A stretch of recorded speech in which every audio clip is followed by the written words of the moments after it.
भैया आज दूसरा चैप्टर करना था, ड्यूअल नेचर। सबका वेव ऑप्टिक्स के क्वेश्चन प्रैक्टिस कर लिए थे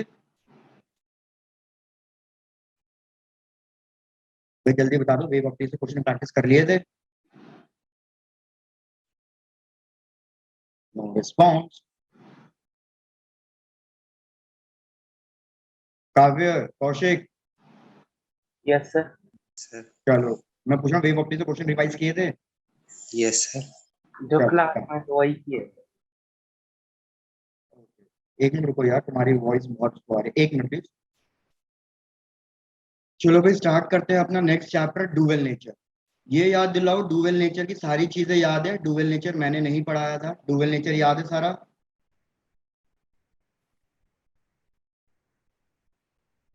भाई फोटो इलेक्ट्रिक इफेक्ट, सारे ग्राफ्स वगैरह, इंटेंसिटी का इम्पैक्ट, फ्रीक्वेंसी का इम्पैक्ट, ये सारी चीजें याद है? Yes sir. Yes sir. चलो डन।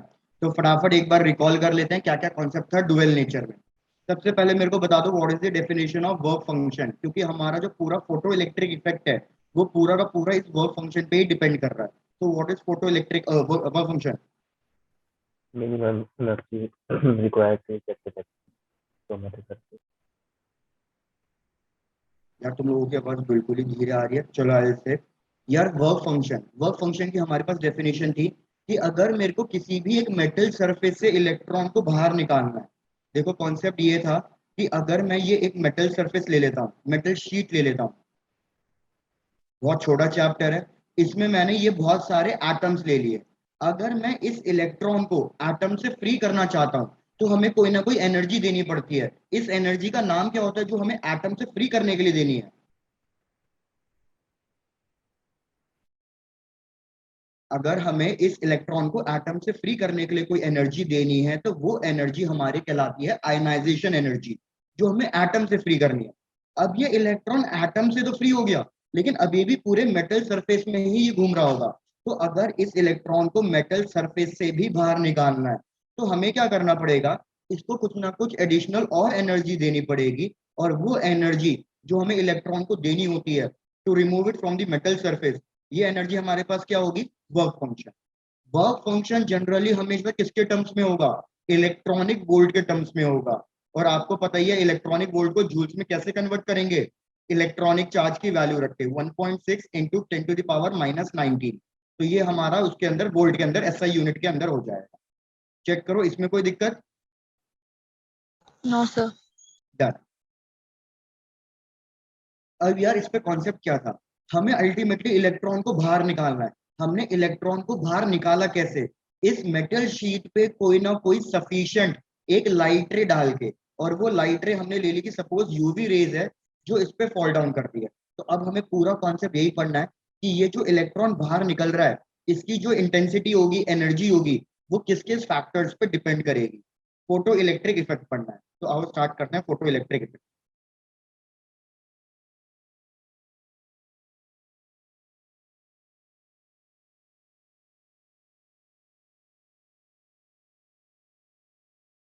भाई फोटो इलेक्ट्रिक इफेक्ट में हमने क्या किया?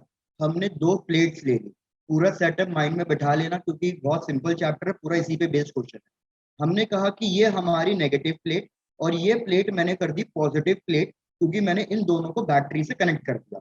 बैटरी का नेगेटिव टर्मिनल, बैटरी का पॉजिटिव टर्मिनल। और मैंने कहा कि हम कोई भी लाइट रे जो है वो फॉल डाउन करा रहे हैं इस नेगेटिव प्लेट पे। तो अगर मैं कोई भी लाइट रे फॉल डाउन करा रहा हूँ इस नेगेटिव प्लेट पे, तो हमें पता है कि इससे चार्ज पार्टिकल्स बाहर निकलेंगे। और वो चार्ज पार्टिकल्स कौन से होंगे? वो चार्ज पार्टिकल्स इलेक्ट्रॉन होंगे। और ये इलेक्ट्रॉन इस पॉजिटिव प्लेट से अट्रैक्शन फील कर रहे होंगे, इसलिए ये नेगेटिव चार्जेस सारे राइट साइड जाएंगे। चार्ज निकल रहा है और फ्लो कर रहा है, तो हमारे पास आ गया फोटो इलेक्ट्रिक करंट। अब हमें ये बताना है कि ये जो फोटो इलेक्ट्रिक करंट है ये किस किस फैक्टर्स पे डिपेंड करता है और किस तरीके से डिपेंड करता है। तो आ जाओ, सबसे पहला फैक्टर इंटेंसिटी। मेरे को बताओ ये इंटेंसिटी पे कैसे डिपेंड करता है photo electric effect? Directly, repeat करो, इंटेंसिटी पे कैसे डिपेंड करता है फोटो इलेक्ट्रिक इफेक्ट? जितनी ज़्यादा इंटेंसिटी उतनी ज़्यादा फोटो इलेक्ट्रॉन तो यार हमें पता है एक्चुअली इसमें दो कॉन्क्लूजन थे, मैं डायरेक्टली आपको फाइनल कॉन्क्लूजन पढ़ा रहा हूँ कि यार आइंस्टीन ने क्या कहा। आइंस्टीन ने कहा कि इंटेंसिटी इंक्रीज करने का मतलब है कि जो लाइट रे आप फॉल डाउन करा रहे हो उस लाइट रे के अंदर नंबर ऑफ फोटॉन्स इंक्रीज करना। मैंने कहा कि सपोज ये हमारी लाइट रे है, ये लाइट रे के पास कुछ ना कुछ पार्टिकल नेचर होगा, ये हमारा फोटो इलेक्ट्रिक करंट से प्रूव हो गया। तो इसके अंदर जो ये पार्टिकल्स है, इन पार्टिकल्स का नाम क्या है? इन पार्टिकल्स का नाम है फोटॉन्स। तो हमने कहा कि कोई भी एक लाइट रे आ रही है तो उसके पास फोटॉन्स होंगे। अगर आप इंटेंसिटी इंक्रीज कर रहे हो तो मतलब बेसिकली आप नंबर ऑफ फोटॉन्स इंक्रीज कर रहे हो। अगर आप नंबर ऑफ फोटॉन्स इंक्रीज कर रहे हो, जितने ज्यादा फोटॉन्स होंगे वो उतने ज्यादा इलेक्ट्रॉन्स, मतलब उतने ज्यादा इलेक्ट्रॉन्स प्लेट के कोलाइड करेंगे, तो उतने ही ज्यादा इलेक्ट्रॉन्स हमारे क्या होंगे, ज्यादा निकलेंगे। भाई रिपीट कर रहा हूँ, मैंने कहा इंटेंसिटी इंक्रीज करने का मतलब है नंबर ऑफ फोटोन इंक्रीज करना। जितने ज्यादा फोटॉन्स लोगे वो उतने ज्यादा इलेक्ट्रॉन से कोलाइड करेंगे और उतने ज्यादा इलेक्ट्रॉन्स बाहर निकलेंगे। क्योंकि आइंस्टीन ने यह भी प्रूव कर दिया कि हमारा एक फोटोन कितने इलेक्ट्रॉन से कोलाइड करता है। हमारा एक फोटोन सिर्फ एक ही इलेक्ट्रॉन के साथ कोलाइड करता है। और ये कोलिजन किस टाइप का कोलिजन होगा? ये कोलिजन इलास्टिक कोलिजन होगा। मतलब फोटोन जो अपनी कुछ एनर्जी कैरी कर रहा है, काइनेटिक एनर्जी, वो एनर्जी वो किसको ट्रांसफर कर देगा? वो एनर्जी वो इस इलेक्ट्रॉन को ट्रांसफर कर देगा। सब लोग चेक करके बताओ, पहला पॉइंट क्लियर है आपको? Yes sir. अगर इलेक्ट्रॉन एमिशन ज्यादा है तो यार अल्टीमेटली हमारे करंट पे क्या फर्क पड़ेगा? हमारे करंट की वैल्यू भी ज्यादा होगी। क्यों? क्योंकि करंट का फॉर्मूला होता है Q/T। जितना ज्यादा इलेक्ट्रॉन बाहर निकलेगा मतलब उतना ज्यादा करंट होगा। तो पहला ग्राफ बिल्कुल सिंपल है कि अगर हम इंटेंसिटी और करंट के बीच में ग्राफ ड्रॉ करें तो हमें पता है इधर मैंने ले ली इंटेंसिटी और इधर मैंने ले लिया करंट। तो सिंस दोनों डायरेक्टली प्रोपोर्शनल है तो हमारे पास इंटेंसिटी और करंट का ग्राफ कैसे आएगा? एक स्ट्रेट लाइन आएगा। कंप्लीट कर लो यहां तक, कोई डाउट है तो पूछ लेना।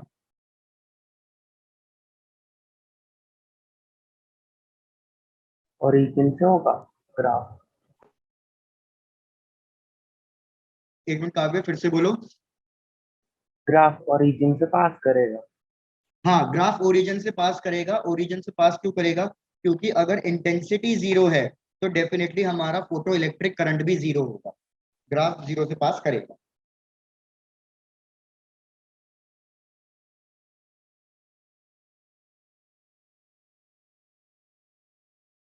बढ़ू आगे नेक्स्ट वाले केस पे। Yes sir. चलो डन। अब यार याद रखो, ये जो हमारा सेकंड ग्राफ है ना, ये सबसे ज्यादा इंपॉर्टेंट ग्राफ है। याद रखना, सेकंड ग्राफ ही सबसे ज्यादा इंपॉर्टेंट ग्राफ है, which is effect of potential. Effect of potential मतलब कि यार जो हमने ये बैटरी कनेक्ट की है इसका कुछ ना कुछ पोटेंशियल डिफरेंस होगा। तो अगर मैं इसका पोटेंशियल डिफरेंस इंक्रीज करता जाऊं तो उस पर क्या फर्क पड़ेगा? अमित क्या बोल रहे हो?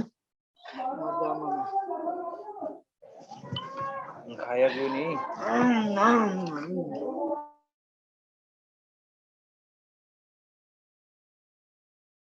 एक मिनट रुकना प्लीज।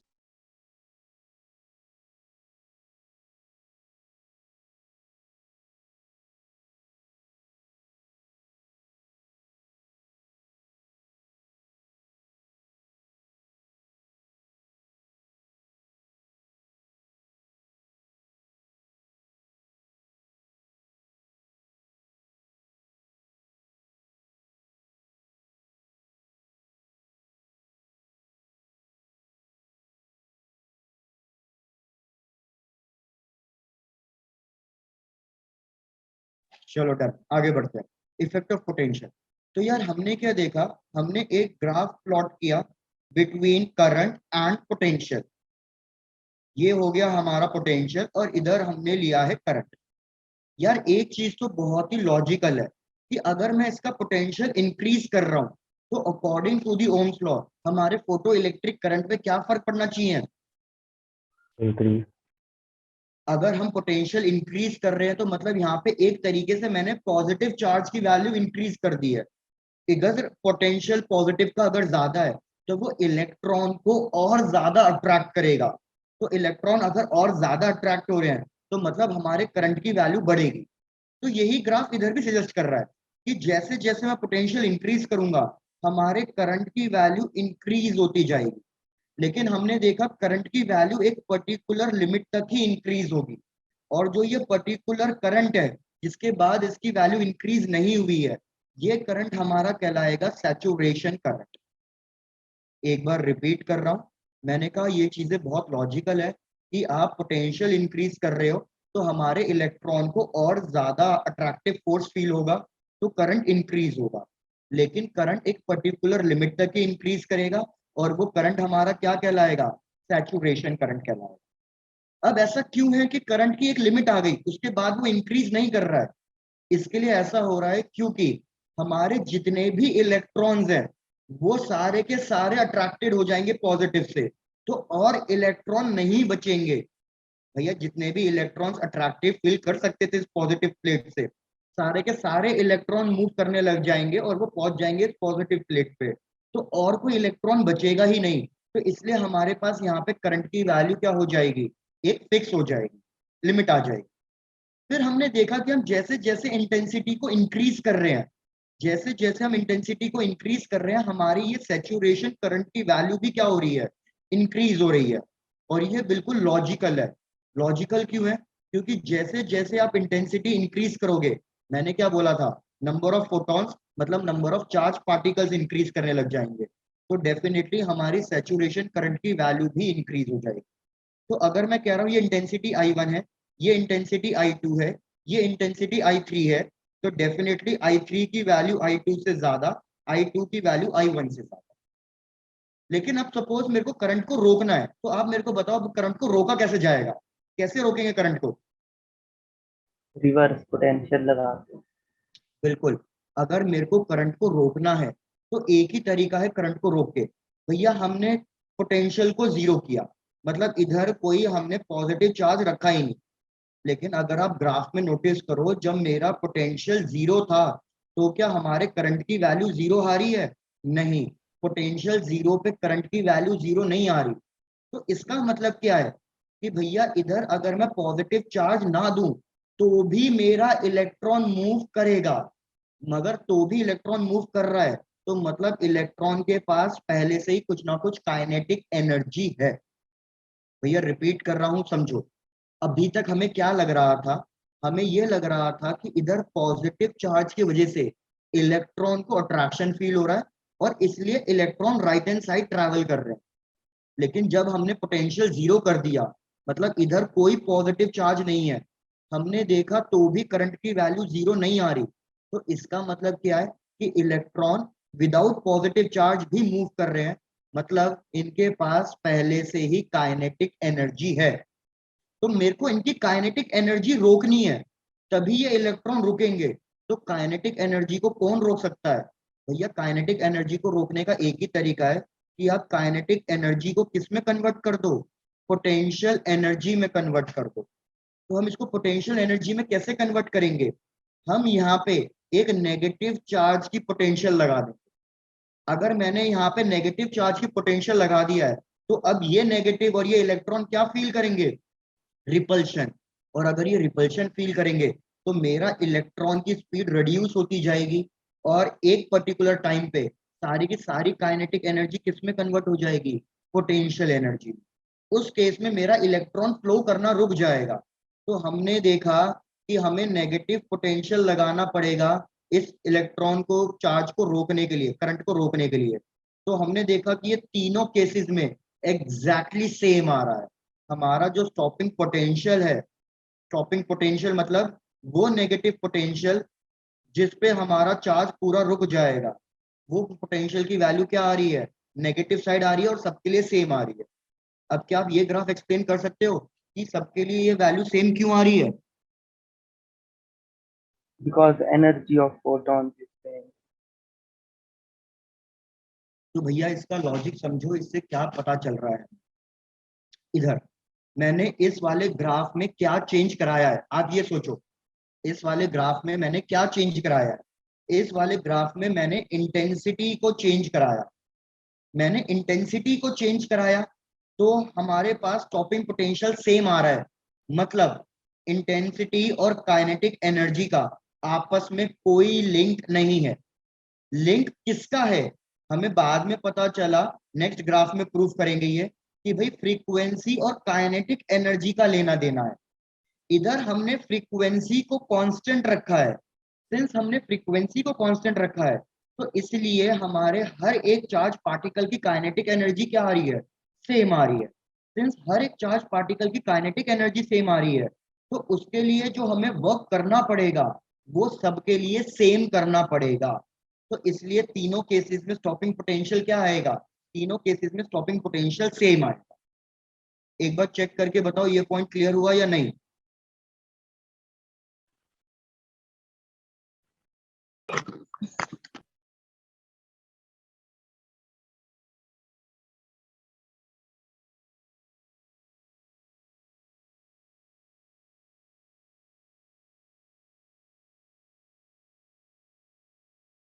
भाई प्लीज जल्दी बताओ ये वाला पॉइंट क्लियर है या नहीं, या रिपीट करना है। क्लियर। क्लियर है, डन। तो यार मैं वही तुम्हें समझा रहा था कि अब इसी से है ना हमारा इंपॉर्टेंट कंक्लूजन्स क्या क्या मिले।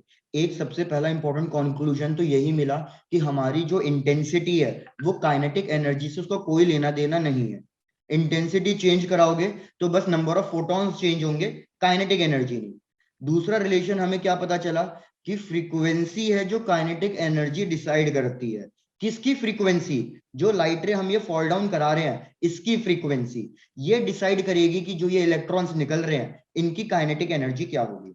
सिंस हमने फ्रीक्वेंसी को कांस्टेंट रखा हुआ है तो इसलिए सारे चार्ज पार्टिकल्स की जो काइनेटिक एनर्जी है वो सेम आ रही है। अगर मेरे को काइनेटिक एनर्जी को जीरो करना है ताकि करंट रुक जाए तो मेरे को वर्क डन करना पड़ेगा। तो याद रखो अब यहां से एक इंपॉर्टेंट फॉर्मूला मिल गया। क्या इंपॉर्टेंट फॉर्मूला मिल गया, kinetic energy is equals to, kinetic energy किसके बराबर होगी, काइनेटिक एनर्जी पोटेंशियल एनर्जी के बराबर होगी। पोटेंशियल एनर्जी का मतलब है work done, work done against repulsive force, work done against repulsive force. तो इसका फॉर्मूला क्या हो जाएगा, kinetic energy is equal to E, work done का फॉर्मूला होता है चार्ज इनटू पोटेंशियल, तो ई वी नॉट। याद रखना भाई ये बहुत इंपॉर्टेंट फॉर्मूला है, मतलब इक्वेशन है जो बार बार हमें चेंज करना पड़ेगा। Kinetic energy is equal to E into V naught, जहां पे भूलना मत वी नॉट क्या है, वी नॉट है स्टॉपिंग पोटेंशियल। यहां तक कंप्लीट करो और कोई डाउट है तो पूछो।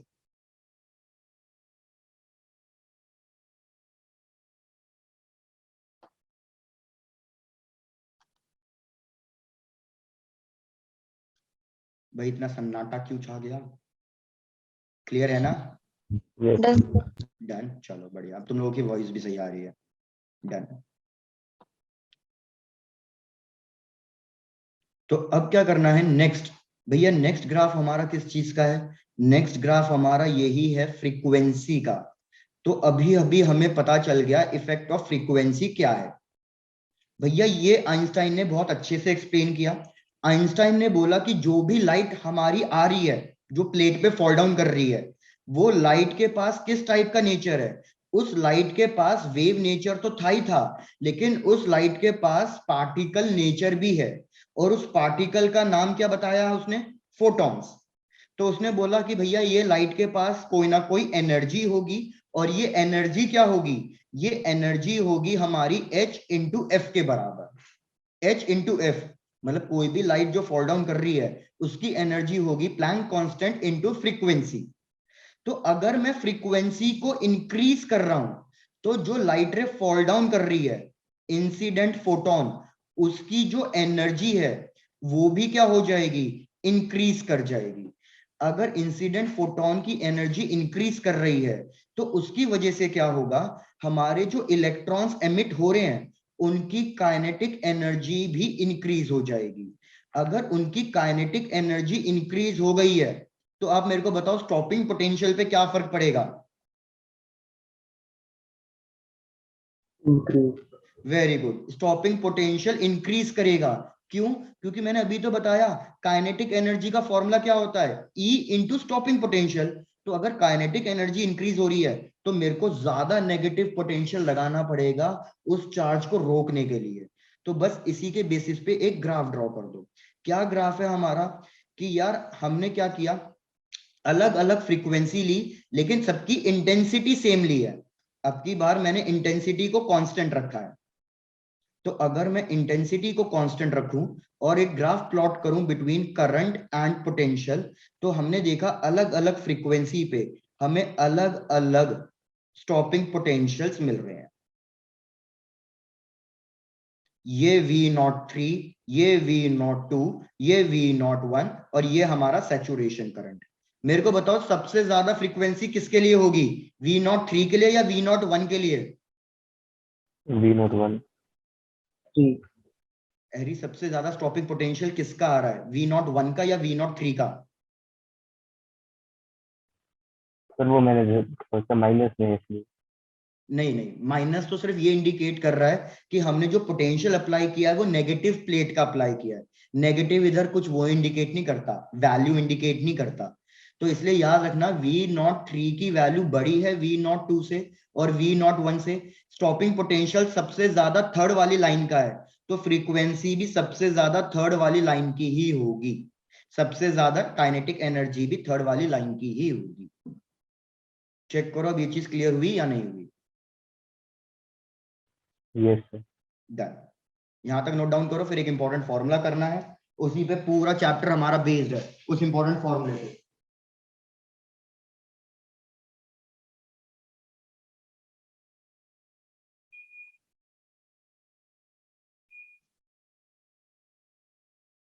बाय द टाइम टेंशन बोलता है।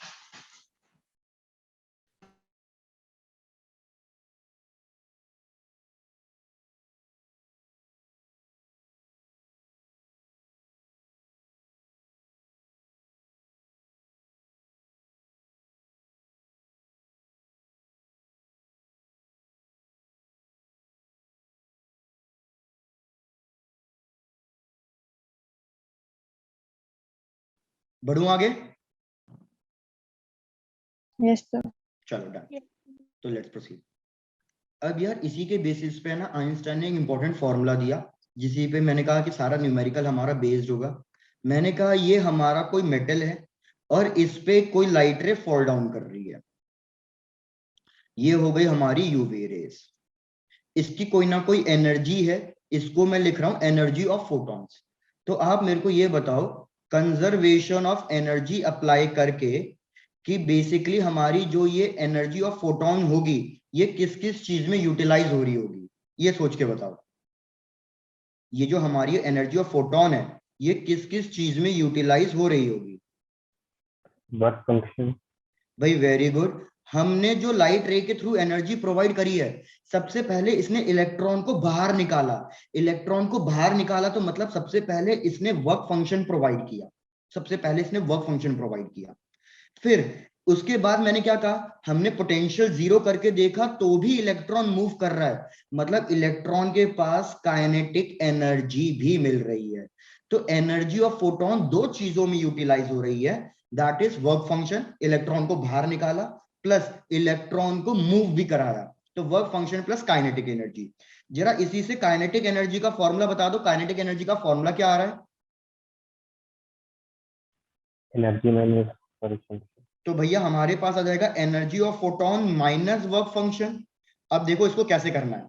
Kinetic energy is equals to energy of photon का फॉर्मूला क्या होता है, मैंने अभी लिखवाया था, एनर्जी ऑफ फोटॉन।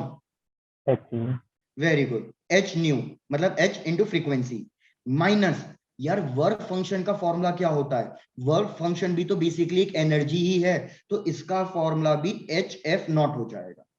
अब इसी से क्या इंपॉर्टेंट कंक्लूजन मिल रहा है कि अगर F की वैल्यू F नॉट से छोटी है तो मेरे को बताओ काइनेटिक एनर्जी की वैल्यू क्या आएगी, पॉजिटिव आएगी या नेगेटिव आएगी? Negative. Very good, kinetic energy negative आएगी। रिपीट कर रहा हूं, एच एच तो दोनों में ही सेम है, एक जगह F है एक जगह F नॉट है। तो हमें पता चला कि अगर F की वैल्यू F नॉट से छोटी हुई तो काइनेटिक एनर्जी नेगेटिव आएगी, जो कि पॉसिबल नहीं है। तो हमने देखा कि फ्रीक्वेंसी को F नॉट से बड़ा ही होना पड़ेगा, तब जाके मेरे इलेक्ट्रॉन निकलेंगे और काइनेटिक एनर्जी पॉजिटिव आएगी। तो इसी से हमारा एक कॉन्सेप्ट पता चला, एफ नॉट। एफ नॉट क्या कहलाएगी हमारी? थ्रेशोल्ड फ्रीक्वेंसी कहलाएगी। तो थ्रेशोल्ड फ्रीक्वेंसी की डेफिनेशन क्या हो गई? थ्रेशोल्ड फ्रीक्वेंसी की डेफिनेशन ये हो गई कि ये कोई एक मेटल सरफेस है, इस पे क्या हर एक लाइट रे इलेक्ट्रॉन को बाहर निकालेगी? नहीं, सिर्फ वही लाइट रे इलेक्ट्रॉन को बाहर निकाल पाएगी जिसकी फ्रीक्वेंसी किससे ज्यादा बड़ी होगी? थ्रेशोल्ड फ्रीक्वेंसी से ज्यादा बड़ी होगी। सिर्फ वही लाइट रे फोटो इलेक्ट्रिक एमिशन कर सकती है। चेक कर लो, ये वाला पॉइंट समझ में आ गया? yes, done. अब मेरे को ये बताओ, फ्रीक्वेंसी और वेवलेंथ में कैसा रिलेशन है? inverse, भाई वेरी गुड, फ्रीक्वेंसी और वेवलेंथ में इनवर्स रिलेशन है। तो याद रखना, हमने क्या इससे कॉन्सेप्ट निकाला? हमारे पास इसी से एक कॉन्सेप्ट आ जाएगा थ्रेशोल्ड वेवलेंथ का, कि अगर वेवलेंथ उस थ्रेशोल्ड वेवलेंथ से ज्यादा हुई तो सोच के बताओ फोटो इलेक्ट्रिक एमिशन स्टार्ट होगा या नहीं होगा? भाई आई थिंक कंफ्यूज, हो रिपीट। गया, मैंने कहा कि हमारी जो फ्रीक्वेंसी है वो थ्रेशोल्ड फ्रीक्वेंसी से ज्यादा होनी चाहिए, तो हमारा फोटो इलेक्ट्रिक एमिशन निकलेगा। अगर फ्रीक्वेंसी थ्रेशोल्ड फ्रीक्वेंसी से कम है तो थ्रेशोल्ड मतलब ये इलेक्ट्रॉनिक एमिशन स्टार्ट नहीं होगा। फ्रीक्वेंसी और वेवलेंथ इनवर्सली प्रोपोर्शनल है, तो अगर थ्रेशोल्ड फ्रीक्वेंसी कुछ होता है तो थ्रेशोल्ड वेवलेंथ भी कुछ ना कुछ होगा। थ्रेशोल्ड वेवलेंथ भी कुछ ना कुछ होगा। तो मैं आपको क्या पूछ रहा हूं अब, कि अगर लाइट रे की वेवलेंथ थ्रेशोल्ड वेवलेंथ से ज्यादा है तो अब हमारा एमिशन स्टार्ट होगा या नहीं होगा? ये सोच के बताओ। नहीं होगा। Very good. तो याद रखना, इस केस में फोटो इलेक्ट्रिक एमिशन स्टार्ट नहीं होगा, क्योंकि अगर आपकी वेवलेंथ इंक्रीज हुई तो आपकी फ्रीक्वेंसी डिक्रीज हो रही है, और अगर फ्रीक्वेंसी डिक्रीज हो रही है तो मतलब हमारी फ्रीक्वेंसी थ्रेशोल्ड फ्रीक्वेंसी से कम हो जाएगी, तो उस केस में kinetic energy negative emission start नहीं होगा। तो इस केस में याद रखना, हमारी वेवलेंथ थ्रेशोल्ड वेवलेंथ से कम होनी चाहिए तो ही हमारा इलेक्ट्रॉनिक एमिशन स्टार्ट होगा। तो बस इसी के बेसिस पे हम प्लॉट करेंगे फोर्थ ग्राफ, और फोर्थ ग्राफ भी थोड़ा सा इंपॉर्टेंट है कॉन्सेप्चुअल क्वेश्चंस के लिए, तो यहां तक पूरा नोट डाउन कर लो। अब इसी के बेसिस पे फोर्थ ग्राफ प्लॉट करेंगे।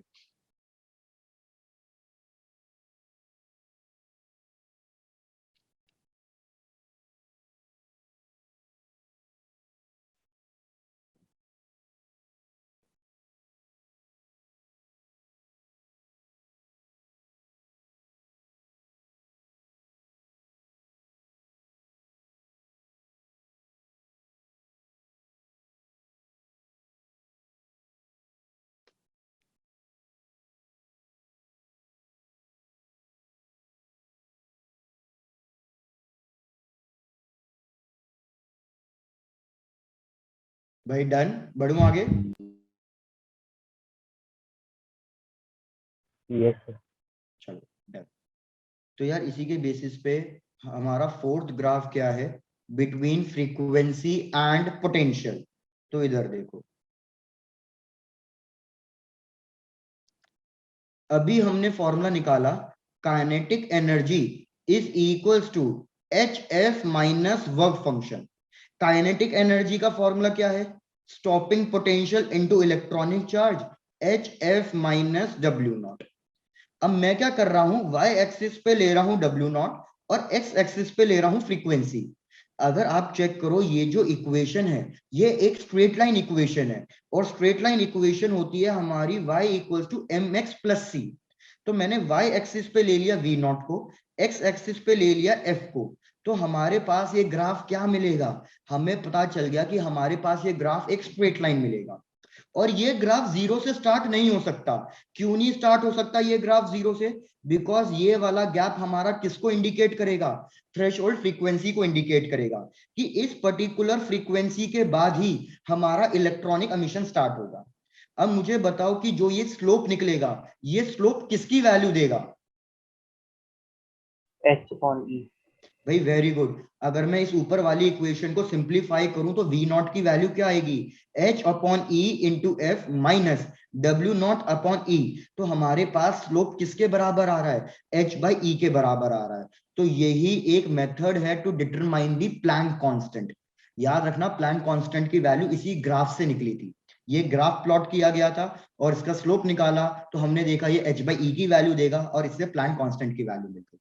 सिमिलरली अगर मैं इस लाइन को एक्सटेंड करके इसका इंटरसेप्ट फाइंड करूं तो मेरे को इंटरसेप्ट किसकी वैल्यू देगा? Work function work function. भाई वेरी गुड। तो इससे हमें एक इंपॉर्टेंट कंक्लूजन और मिलेगा कि इंटरसेप्ट से हमारा वर्क फंक्शन मिलेगा। तो ये ग्राफ बस इसलिए इंपॉर्टेंट हो गया क्योंकि इससे क्या क्या कंक्लूजन मिला।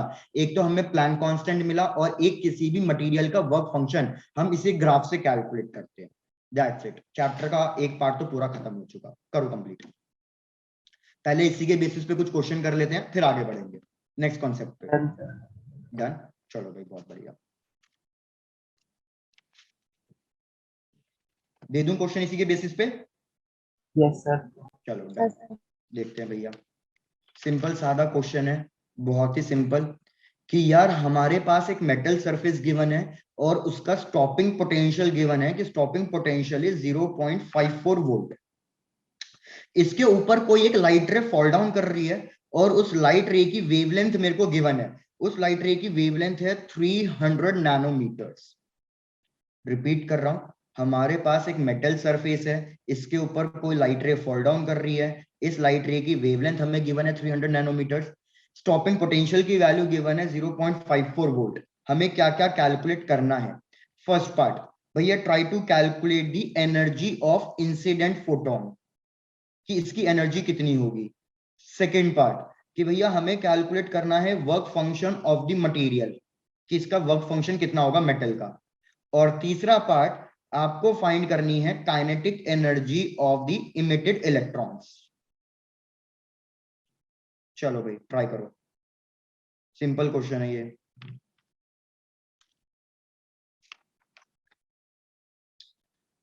और एक चीज शायद से मैंने आपको वेव ऑप्टिक्स वगैरह में भी ये चीज बताई हुई है, ड्यूअल नेचर और एटम्स में से इस चैप्टर में बहुत ज्यादा ये वैल्यू एच सी की यूज करनी पड़ेगी। एच सी का मतलब Planck constant into speed of light. तो भैया ये वैल्यू कितनी है, ये वैल्यू रट लो, कितनी होती है एच सी की वैल्यू, किसी को पता है? 1240। Very good, 1240 electronic volt nanometre.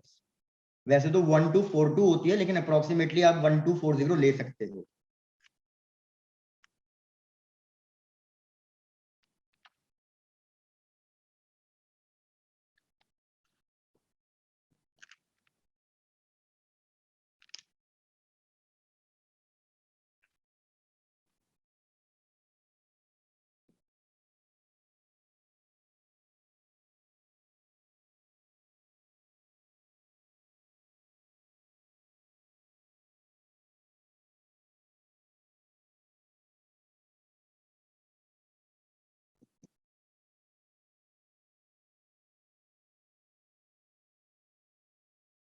भाई जैसे आंसर आते जाएं बताते जाना।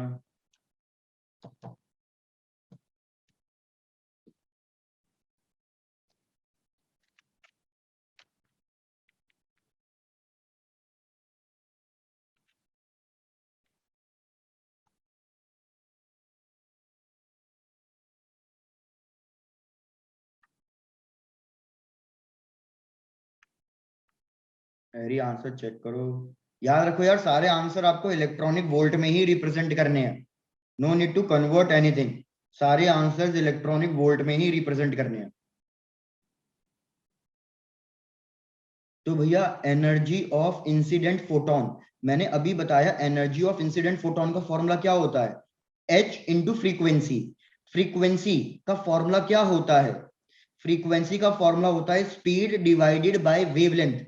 वेव ऑप्टिक्स में हमने किया ही है, स्पीड डिवाइडेड बाय वेवलेंथ। तो एच सी की वैल्यू इसलिए दी है क्वेश्चन में, एच सी की value 1240 electronic volt nanometres divided by, भाई वेवलेंथ हमें गिवन है 300 नैनोमीटर्स। ये कैंसिल हुआ भैया, 1240 डिवाइडेड बाय 300 कर लो और चेक करो आंसर कितना आ रहा है। भाई वेरी गुड कोमल, आपका भी आंसर फर्स्ट पार्ट का बिल्कुल सही है। अप्रोक्सीमेटली ये आंसर आ रहा है 4.13 इलेक्ट्रॉनिक वोल्ट। सर वो वैल्यू नहीं टाइप निकल। हाँ वही चीज, ठीक है।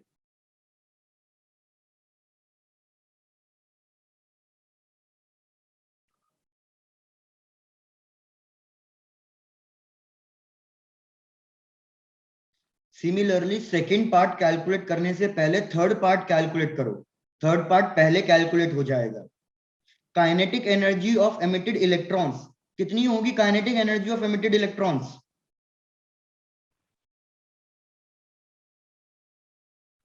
E/V0। भैया, kinetic energy of emitted electrons formula E V naught. E की वैल्यू एज इट इज छोड़ दो, वी नॉट की वैल्यू तुम्हें गिवन है, तो फाइनल आंसर आ गया 0.54 इलेक्ट्रॉनिक वोल्ट। भैया थर्ड पार्ट पहले कैलकुलेट हो गया, बिल्कुल सही। तो यार हमारे पास काइनेटिक एनर्जी आ गई, हमारे पास एनर्जी ऑफ इंसिडेंट फोटोन आ गई है, तो अब इजीली हम क्या कैलकुलेट कर सकते हैं? अपना सेकंड पार्ट कैलकुलेट कर सकते हैं, वर्क फंक्शन। भैया वर्क फंक्शन का फॉर्मूला क्या होगा? वर्क फंक्शन का फॉर्मूला होगा energy of incident photon plus sorry minus kinetic energy. Energy of incident photon 4.13 minus kinetic energy 0.54, दोनों वैल्यूज इलेक्ट्रॉनिक वोल्ट में है, सब्ट्रैक्ट कर दो और जो भी आंसर आए वो आंसर बता दो। तो भैया बिल्कुल सही, हमारा आंसर अप्रोक्सीमेटली कितना आ रहा है? 3.5 के अप्रोक्स आ रहा है। Yes sir. डन। चेक करके बताओ इस क्वेश्चन में कोई डाउट है तो पूछो, वैसे तो बहुत ही सिंपल क्वेश्चन था। अब नेक्स्ट क्वेश्चन थोड़ा सा वो देता हूँ।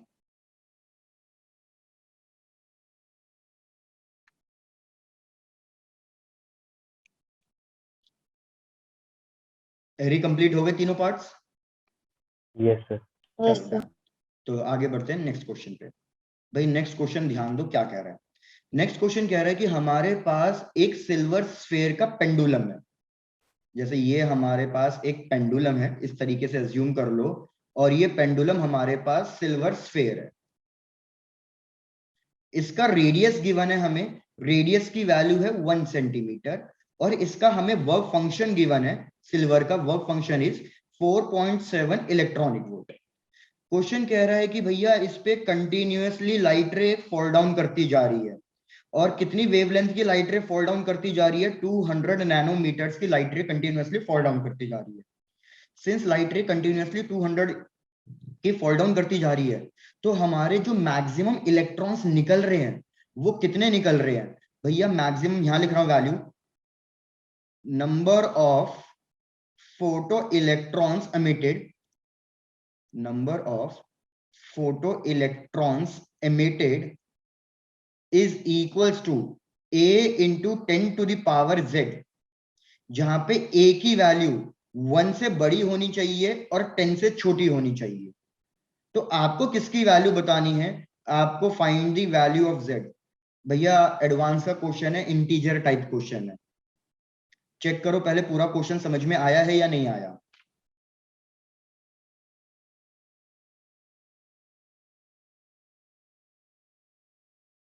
भाई किसी ने कुछ बोला ही नहीं।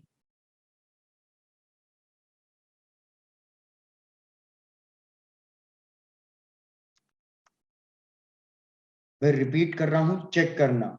मैंने क्या बोला कि हमारे पास एक सिल्वर स्फीयर है, रेडियस गिवन है, वर्क फंक्शन गिवन है, इस पे एक लाइट रे फॉल डाउन कर रही है 200 नैनोमीटर्स की। तो हमें पता है कि इसमें से इलेक्ट्रॉन्स बाहर निकल के आ जाएंगे, और ये हमारा जो स्फीयर है ये पॉजिटिवली चार्ज बन जाएगा।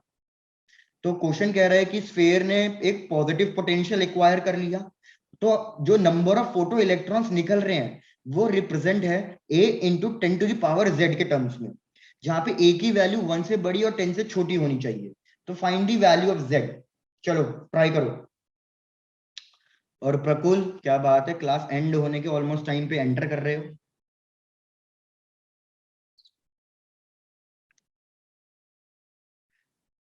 अच्छा प्रकुल ठीक है, कोई बात नहीं।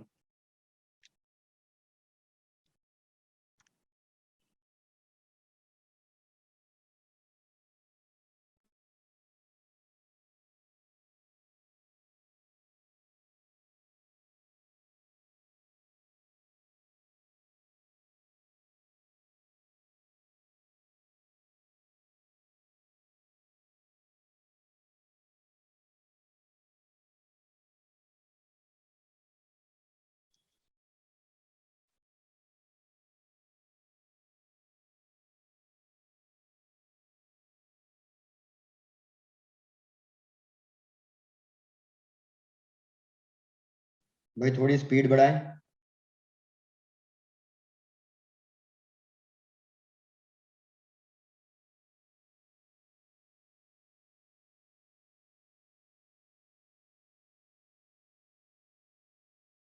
करें स्टार्ट डिस्कस करना।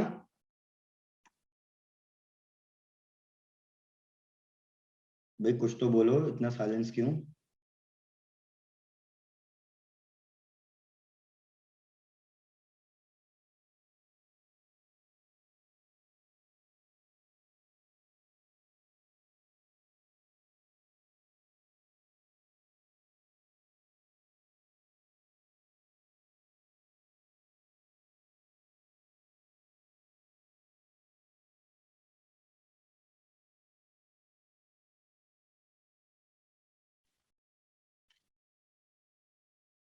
काव्य तुम बताओ। Yes sir. ठीक है, चलो आओ डिस्कस करना स्टार्ट कर रहे हैं। यार कॉन्सेप्ट बिल्कुल सिंपल है। सबसे पहले क्या करो, ये जो इलेक्ट्रॉन्स निकल रहे हैं इनकी काइनेटिक एनर्जी फाइंड करने की कोशिश करो। जो ये इलेक्ट्रॉन्स निकल रहे हैं इनकी काइनेटिक एनर्जी फाइंड करने की कोशिश करो। तो हमें पता है काइनेटिक एनर्जी का फॉर्मूला होता है energy of incident photon minus work function. तो यार हमारे पास एनर्जी ऑफ इंसिडेंट फोटोन पता है एच सी बाय लैम्डा, और लैम्डा की वैल्यू कितनी गिवन है 200 नैनोमीटर्स गिवन है। तो इसको कैलकुलेट कर लेना कि एच सी बाय 200 की वैल्यू कितनी आ रही है, माइनस वर्क फंक्शन भी क्वेश्चन में गिवन है। वर्क फंक्शन की वैल्यू कितनी गिवन है क्वेश्चन में, दैट इज 4.7 इलेक्ट्रॉनिक वोल्ट। तो जरा इसको सॉल्व करके मेरे को सबसे पहले ये बताओ kinetic energy of incident photon कितनी आ रही है। चलो 1.5। कितनी आ रही है? 1.5। 1.5 डन।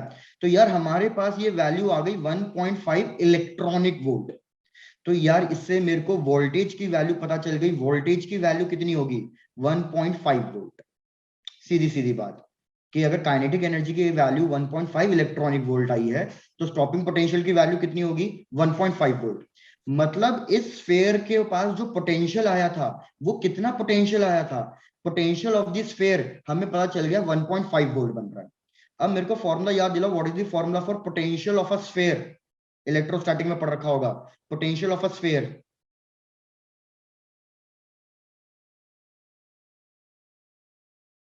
भाई बताओ formula potential of a sphere का। बिल्कुल भूल गए हो। पोटेंशियल ऑफ अ स्फीयर का फॉर्मूला होता है के क्यू बाय आर। तो बस अब ये सारी वैल्यू सब्स्टिट्यूट करनी है। v की वैल्यू हमें गिवन है 1.5, k की वैल्यू आप लोगों को पता ही है that is 9 into 10 to the power 9। q, q का फॉर्मूला क्या होता है n into electronic charge divided by r। और इसका रेडियस हमें गिवन है, कितना रेडियस गिवन है हमें इसका 1 सेंटीमीटर, लेकिन इसको कन्वर्ट करना पड़ेगा मीटर में। तो 1 इंटू 10 टू द पावर -2 ये कन्वर्ट हो गया मीटर्स में। इलेक्ट्रॉनिक चार्ज की वैल्यू रखो, बाकी सबकी वैल्यूज मैंने रखी दी है। क्वेश्चन ने आपसे क्या कैलकुलेट करने के लिए पूछा था, एन की वैल्यू कैलकुलेट करने के लिए पूछा था। तो एन की वैल्यू कैलकुलेट करो और फिर उसको हम कुछ ना कुछ इस तरीके से रिप्रेजेंट करने की कोशिश करेंगे। चलो सबसे पहले मेरे को एन की वैल्यू कैलकुलेट करके दो कितनी आ रही है। तो मैं आपको क्या सजेस्ट कर रहा हूं, राउंड ऑफ कर लो भैया। राउंड ऑफ करने का मतलब है इधर 1.5 गिवन है ना, और इलेक्ट्रॉनिक चार्ज की वैल्यू कितनी होती है 1.6। आप इसको डिवाइड कर दो, मतलब सेम ले लो दोनों वैल्यूज को, इसको इसको कैंसिल कर दो, हमारे पास अप्रोक्सीमेट आंसर आ जाएगा। ये 10 टू द पावर -2 था नीचे।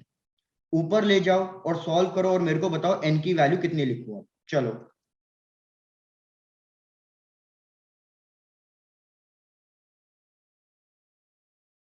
-1 कितनी आ रही है?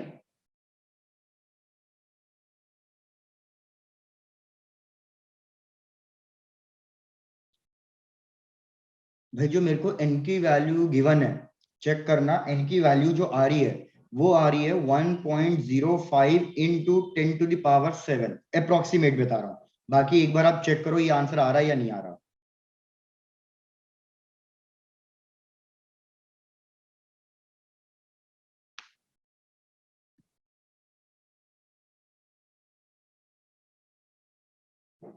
One point one into 10⁻⁷। चलो डन, 1.1 ले लेते हैं। 1.1 इंटू 10 टू द पावर 7। भाई क्वेश्चन ने क्या बोला, n की वैल्यू कुछ इस टर्म्स में रिप्रेजेंटेड है। और a की वैल्यू 1 से बड़ी होनी चाहिए, 10 से छोटी होनी चाहिए। तो यार ये हमारा a बन रहा है, a की वैल्यू 1 से बड़ी भी आ रही है और 10 से छोटी आ रही है। सपोज अगर ये वैल्यू 1 से बड़ी नहीं आती तो उस केस में हम कुछ ना कुछ एक पावर को सॉल्व करते ताकि हमारी a की वैल्यू 1 से बड़ी आती और 10 से छोटी आती। तो ये हो गया 10। तो हमारे पास अल्टीमेटली, मेरे को बता दो इसको कंपेयर करके, z की वैल्यू किसके बराबर आ रही है? 7। भैया क्वेश्चन खत्म, कि z की वैल्यू आ रही है हमारे पास 7।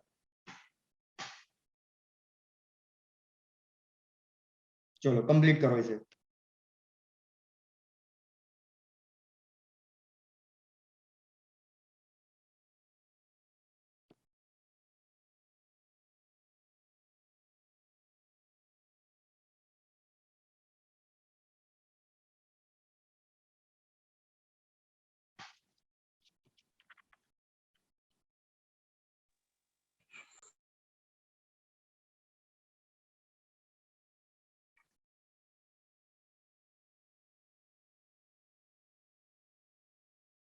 जैसे कंप्लीट हो जाए बता देना, फिर हम नेक्स्ट क्वेश्चन करेंगे।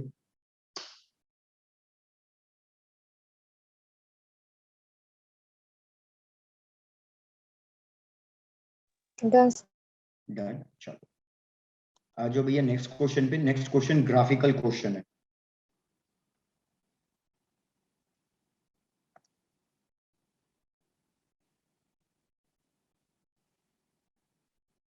इधर हमें गिवन है पोटेंशियल और इधर हमें गिवन है करंट, और हमारे को ये ग्राफ गिवन है। This is the graph for the curve A, this is the graph for the curve B, and this is the graph for the curve C. इस इंफॉर्मेशन के बेसिस पे आपको बताना है, इस ग्राफ के बेसिस पे आपको बताना है कौन सा ऑप्शन करेक्ट है। फर्स्ट ऑप्शन कह रहा है कि ए और बी इन दोनों की जो इंटेंसिटीज हैं वो सेम है, और बी और सी की जो फ्रीक्वेंसी है वो डिफरेंट है। ऑप्शन बी चेक करो, बी और सी की इंटेंसिटीज डिफरेंट है और ए और बी की फ्रीक्वेंसी भी डिफरेंट है। ऑप्शन सी, ए और बी की जो इंटेंसिटीज हैं वो डिफरेंट है, पर बी और सी की जो फ्रीक्वेंसी है वो सेम है। और लास्ट ऑप्शन, बी और सी की जो इंटेंसिटीज हैं वो सेम है, ए और बी की जो फ्रीक्वेंसी है वो सेम है।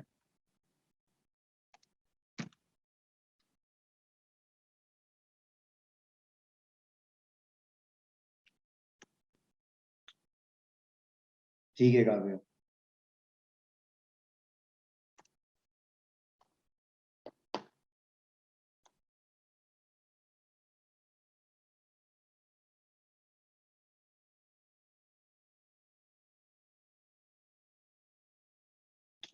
चलो आओ देखते हैं। मैंने तुम्हें क्या बोला था कि हमारा जो स्टॉपिंग पोटेंशियल होगा वो बेसिकली काइनेटिक एनर्जी, और काइनेटिक एनर्जी बेसिकली फ्रीक्वेंसी पर डिपेंड करता है। बस सीधा सीधा ये रिलेशन याद रखो कि स्टॉपिंग पोटेंशियल काइनेटिक एनर्जी पे डिपेंड करता है, काइनेटिक एनर्जी फ्रीक्वेंसी पे डिपेंड करती है। अरे अब ठीक है, तो यार हमारा स्टॉपिंग पोटेंशियल किसके लिए सेम आ रहा है? हमारा स्टॉपिंग पोटेंशियल बी और ए के लिए सेम आ रहा है। तो अगर बी और ए के लिए स्टॉपिंग पोटेंशियल सेम आ रहा है तो ए और बी की फ्रीक्वेंसी सेम होनी चाहिए, पहली बात। और दूसरी बात यहां लिख देता हूं, ए और बी की फ्रीक्वेंसी सेम होनी चाहिए। दूसरी बात कि हमारी सी और बी की जो फ्रीक्वेंसी है वो डिफरेंट होनी चाहिए, क्योंकि दोनों का स्टॉपिंग पोटेंशियल बिल्कुल अलग अलग आ रहा है। तो इसलिए हमारी सी ए या सी बी की फ्रीक्वेंसी अलग अलग होनी चाहिए। तो देखते हैं भैया, इधर पहले तो थर्ड ऑप्शन में इसने कहा बी और सी की फ्रीक्वेंसी सेम, गलत। इसने कहा ए और बी की फ्रीक्वेंसी सेम, ये अभी तक सही चल रहा है। ए और बी की फ्रीक्वेंसी डिफरेंट, ये भी अभी तक सही चल रहा है। बी और सी की फ्रीक्वेंसी डिफरेंट, ये भी अभी तक सही चल रहा है। नहीं सॉरी, इसने कहा ए और बी की फ्रीक्वेंसी डिफरेंट, लेकिन ए और बी की फ्रीक्वेंसी क्या है? सेम है, तो ये भी कट गया। अब हमारे पास ऑप्शन में क्या बचा है, ए या फिर डी? अब चेक करो ऑप्शन ए। भैया इंटेंसिटी को कंपेयर करो, मैंने आपको बिल्कुल फर्स्ट ग्राफ में क्या बताया था कि जैसे जैसे इंटेंसिटी इंक्रीज करेंगे हमारा सैचुरेशन करंट भी क्या करेगा, इंक्रीज करेगा। इधर बी का सैचुरेशन करंट और सी का सैचुरेशन करंट सेम है, तो हमारी बी और सी की इंटेंसिटी क्या होनी चाहिए, सेम होनी चाहिए। तो इधर करेक्ट ऑप्शन कौन सा बचा, एक ही करेक्ट ऑप्शन बचा, that is option D. Please सब लोग चेक करो, ये क्वेश्चन में भी कोई डाउट है, क्लियर है सारे क्वेश्चंस?